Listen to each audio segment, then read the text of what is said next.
Hayaan mo na lang. Mabuhay ang lumalaban para sa sambayanang Pilipino. Mabuhay!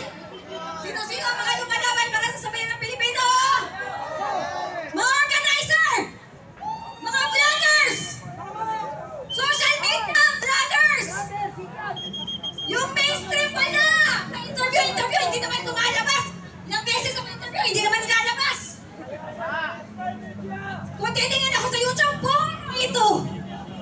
Pasalamat sila! Merong mga JM, mga isabi ko na, hindi ko na yung sino yung sir, viral.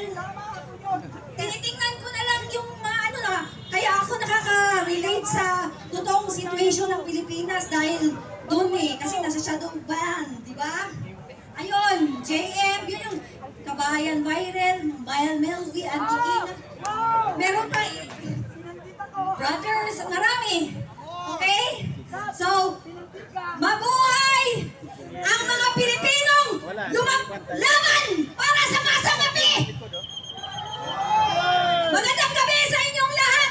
Bakit ang pangalan ko'y Golden Lakas ng Bayan? Yan yung unang in-interview ako doon sa August 16 yun sa EDSA. Ang nagsabi sa akin yan si BMR, Golden Lakas ng Bayan. Dahil pagsabi ko doon, wala pang isang oras ng 200 views, tapos ginek ko sa international 10 million. Pero pinadelete agad ng mga hacker, ng mga piste. Sinabi ko doon ang flood control. Sinabi ko doon ang follicle test. Sinabi ko doon ang 1379 na i-forfeit. Hindi naman sa kanila yan. Alam niyo ba mga pobre ang mga yan? Hindi ako matapobre ha. Hindi ako matapobre. Pero alam mo mga chimoy lang yung mga yan Mga dami, mga ano. Nagnakaw na lang nagnakaw. Yan yung totoo. Yan yung totoo. Yung mga yan. Ha? So yun ha. So mga kababayan, bakit tayo nandito? Bakit tayo nandito sir? Kabayan viral. Bakit tayo nandito? Lumalaban tayo para sa tama! Lalaban tayo para sa masangapi! Lalaban tayo! Hindi tayo susuko! Diba? Tapos na sana yung time ko. Ngayon, kayo naman. Kayo naman! Ayan pala si sir. Ito sabi ko, ito yung unang sasaluduhan ko malapit na tayong manalo! Kung alam nyo lang.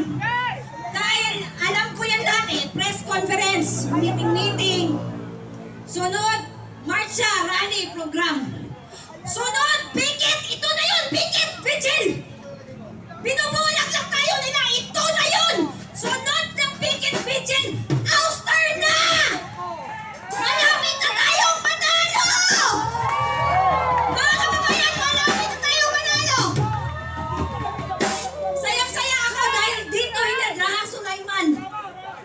Raha Sulaiman, kung alam, i-research nyo lang yung about sa Raha Sulaiman.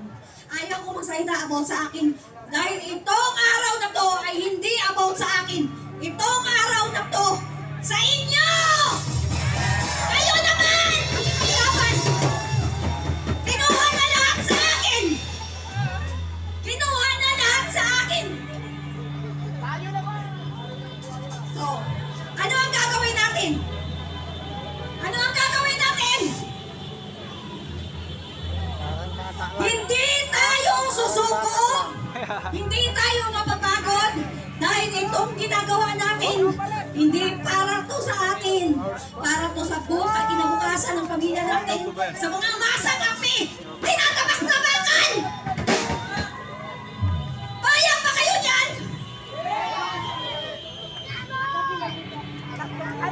Si Sir, payag ka ba niyan, Sir?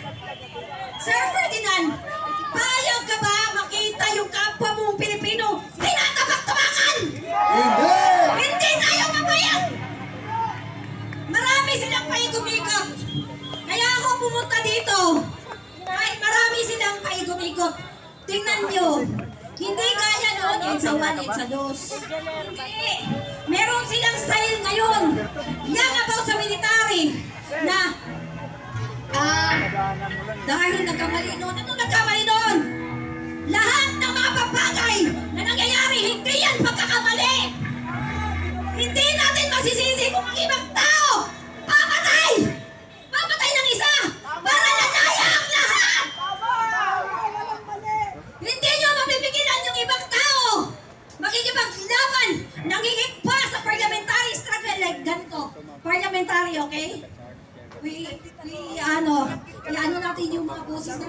lahat.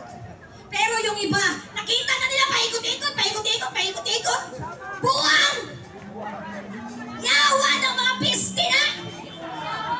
Diba? Yawa ng mga piste na, mga bilagtinanay ng mga piste na. Oh, hindi nyo nakikita? Quezon City, nandun lahat.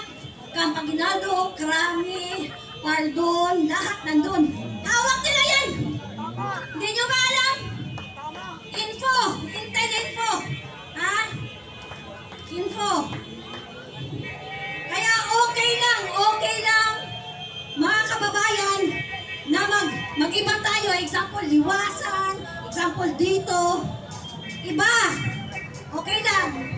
Okay lang. Kasi, hawak nila yan eh. Ako, i-insert ko lang ha. Tama! Insert ko lang. Meron isang secretary ng presidente ngayon. Yan yung original na secretary. Yan yung nagpapanalo. Pagkapanalo, sinipwera. Bakit? Dahil merong ibang advisor. Lahat ng patayan, di ba nasa sa Quezon? Pinapatahimik. Yung mga nakikipaglaban para sa Pilipino, boses ng Pilipino, pinapatayin nila. Tingnan mo. Di ba? Lahat ng mga pangyayari sa panahon ng Yellow, panahon ni Yellow, yung sekretary din nun, yun yung nagsusunsul ngayon. Kaya kung titingnan nyo, di ba, yung panahon ni Noy, hindi siya ganon, may mga kung ano-ano ng mga korupsyon, dahil hawak nila yung mga nagrarally. Hawak nila, hindi maaus yun, no? Hindi yun maano, kasi hawak niya mga rally. Ngayon, sinong nakahawak, read between the lines na lang. Makukunik yung ibig kong sabihin, kaya walang nangyayari sa EDSA. Kasi Quezon yun eh. Hawak nila. Kailangan mamulak tayo. Kung mag-change tayo or balik sa ganyan lang yan eh. Theory practice, dialectical materialism. Hindi pwedeng dogmatism. Straight lang tayo sa theory. Practice natin. Kung pag-practice natin, mananalo tayo. Doon natin ma-prove na tama yung theory natin. Di ba? Walang mali. Palagi lang tayong, hoy, korupsyon. Hindi bullseye! Hindi pwedeng hindi bullseye! Mag-resign kayo ng mga putang ina nyo! Mag-resign kayo! Marcos Rizal! Marcos Rizal! Marcos Rizal! Yan yung sigaw ng taong bayan! Yan yung sigaw ng taong bayan! Di ba? Tingin nyo, dahil ang gobyerno, ang ibig sabihin ng gobyerno, boses ng tao, yun konstitusyon. Kaya ginawa ang saligang batas para sa tao. Lahat dapat na gagawin nyo para sa tao. At huwag niyong kakampihan yung mga amo, yung mga simoy naman doon. Yung inaamin ito, tingnan nyo. Tapos, kinukulong nyo. Pinapatahimik nyo yung mga tao sanang nakikipaglaban. Para sa masang api, kinukulong nyo. Diba? Kaya, ngayon, nagpapasalamat talaga ako. Nagpapasalamat ako na huwag kayong mag-alala, guys. Yung dalawang resign, yung kang-erap, konti lang kami nung palagi, pero na-out siya.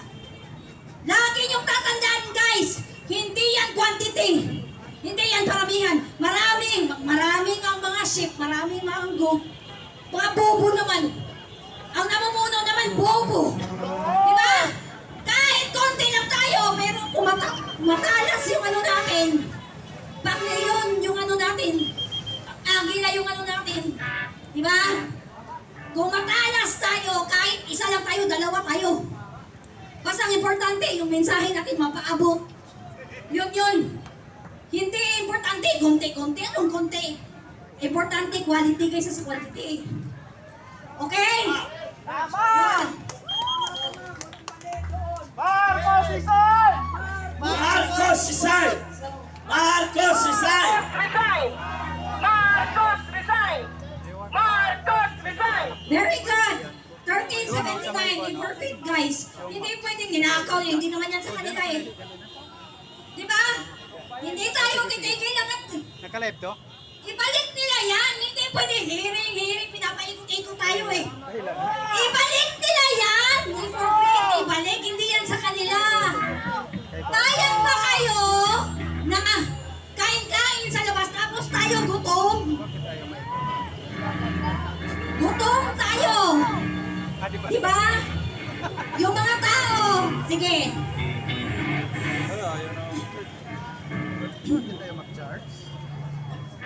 Halimbawa ako, marami sana akong gagawin para makatulong, makamobilize. Alam ko yan eh, kung anong gagawin yan eh.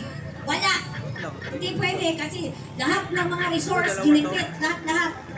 Marami sana akong mga gagawin para tapos yung mga yan. Ha? Oh. So, kayon guys, number 1 ang papasalamatan ko itong mga vloggers, itong social media. Very good, palapakkan natin mga sarili natin. JM, yan, si JM, mapanood ko. Sino ba yan? Ang dami nila, Antikina. Marami sila. Kami, hindi kasali. Yes. Kasi ang leader na totoo, hindi yun ang lead ka. Example si Ma'am JM.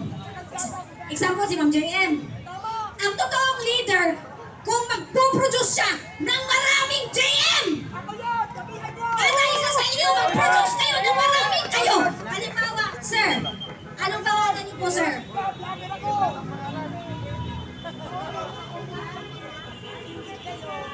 Steve Ramos, maraming Batangas. Yes, palapakan natin si Ramos, si Sir Ramos. Oh, si Sir Ramos, kahit di natin siya kilala, pero pumunta siya dito. Di ba? Hindi siya natakot makita yung mukha niya. Nakulong siya kung mag-declare man ng kung ano. Hindi. Ano tayo, mangmang? Hindi pwede mag-declare ng martial law. Kasi yan lang yung ano nila eh. Hahanap sila ng ano na magulo para mag-declare martial law. Kasi yan ang writ of habeas eh. Walang warrant of arrest, hulihin tayo lahat. Ang unang huhulihin ito, mga frontliners. Tayo, lahat ng umaatake, huli yan lahat. Oh, papayag pa tayo dyan, guys? Unahan tayo ng huli? Hindi tayo papayag. Pag huli natin, tanggoy ta. Sa kulungan ni Pambil, wala ta. Diba? Pareha ni Sir Ramos. Puproduce ka ng maraming Sir Ramos para ma-prove na leader ka.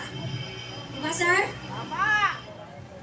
Utang rito, utang ro, utang ni Marcos, utang ni Bao. Yan yung una na step, pumunta dito. Yan yung una na step, pumunta dito. Diba? Hindi na tayo nahiya. Ang pangalawa, puproduce tayo ng marami. Yun yung tinatawag na mobilization. At mobilization naman, sige mamaya ko na yung sabi. Alang isabi ko pang food committee, program, mga. At pag magaway-away, meron kasing ibang struggle, form of struggle na yun yung strategy nila. Para magkagulo-gulo, para ano, pero iisa lang din yan. Ha? Kaya magkaintindihan muna tayo. Yung iba kasi hindi nagkakagets. Sinasadya nila magaway-away. Imagine mo, itong Kang Aguila, binilang ko 4 silang nagaway-away. Pero hindi mo yan titingnan. Ang titingnan mo, sinong nandito? Sinong nandito? Diba tayo? Tayo, yun yung titingnan mo. Susumadahin mo, sino yung bumaba dito? Sino ang magmamarcha? Yun yung tunay na may bayag! Diba? Pasalamat ako. Sir Placido, Ma'am Amor, sino ba yun? Si Atty. David, marami pa. Marami pa. Okay? Yun yung may mga bayag, hindi natatakot. Sinasabi talaga. Okay?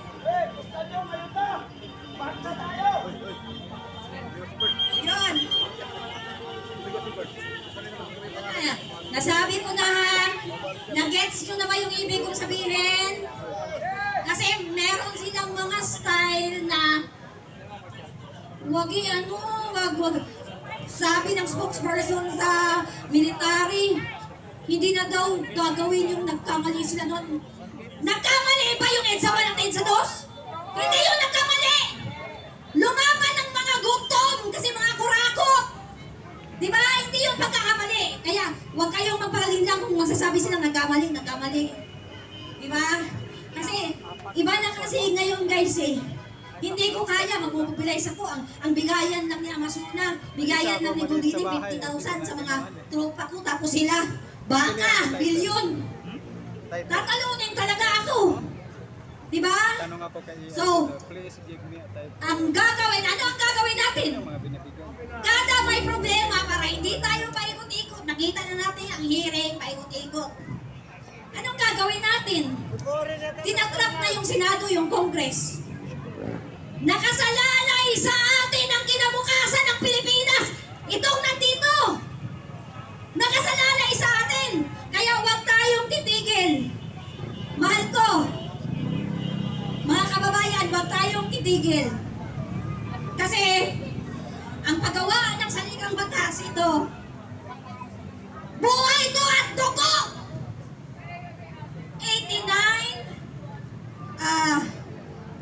86, 91, Gikamat yan eh! Gikamat yan sa Bisaya! Maraming nagbuwis ng buhay para dito! Marami! Hindi lang yung mga kadugo ko, kundi kadugo nyo rin, kakilala nyo rin, nagbuwis ng buhay para masulong ang mga pagbabago. Kada may pagbabago na mga... Kasi ang revolution guys, natural yan. Kung may conflict, sa Bisaya, bangi. Or sa Tagalog, what's the Tagalog of conflict, sir? Conflict. Oh. Hindi magkakaintindi ng mahirap at mayaman. Inapi ang mahirap sa mayaman. Anong gagawin ng mahirap? Yan yung meaning ng civil unrest. Hindi pwedeng iintindihin lang natin yung civil unrest. Hoy, nagrally ang maisog. Nagrally ang mga kung sino-sinong Hindi. Ang meaning ng civil unrest, magnanakaw na lang ng sardina sa convenience store. Kapwa DDS mag-aaway. Maraming away-away. Yan yung meaning ng civil unrest. Pati racial. Yan yung meaning ng civil unrest. Hindi lang siya sa politika. Natural yan ang mangyayari ang civil unrest kung ang government mismo magulo. Kaya natural yan yung mga ginagawa. So, ano ang gagawin natin, guys? Katabi mo kanina eh. Ano ang gagawin natin? Nandito na tayo! Malapit na tayong magwagi! Kasi nasa pikit na tayo eh! Pikit! Dalawang EDSA revolution! Nandun ako eh! Oo. Sige, parang maano na. Magkakantato sila. Okay guys ha! Sige! Thank you!